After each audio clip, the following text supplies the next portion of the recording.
এ plus B plus C এর বর্গ equal A plus B plus C second bracket square.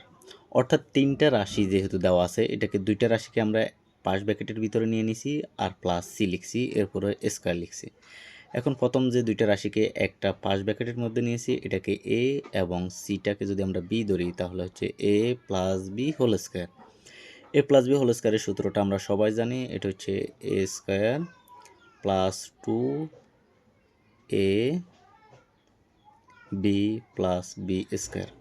অর্থাৎ এ plus বিকে আমরা এ ধরছি, এই জন্য এ স্কোয়ার লিখছি, প্লাস 2 এ মানে এ প্লাস বি লিখছি, ইন্টু বি মানে সি প্লাস বি স্কোয়ার মানে সি স্কোয়ার।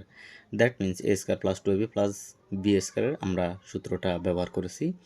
এখন আবার আমরা যদি এখানে খেয়াল করি তাহলে এ প্লাস বি হোল স্কোয়ারের সরাসরি একটা সূত্র হয়ে গেছে। A plus B whole square সূত্রটা আমরা সবাই জানি, A square plus 2ab plus B square. এখন এখানে এ প্লাস বিকে আমরা গুণ করব 2 এবং সি দিয়ে, অর্থাৎ একবার আমরা গুণ করব 2c দিয়ে এ কে, একবার 2c দিয়ে আমরা বি কে গুণ করব। তো এক্ষেত্রে আমরা যদি গুণ করি 2ac plus 2ac plus 2bc plus 2bc plus সির উপর স্কোয়ার মানে সি স্কোয়ার। এখন আমরা সাজিয়ে লিখব A square B square C square, A square plus B square plus C square plus 2ab plus 2bc plus 2ac। এটা হচ্ছে আমাদের আনসার।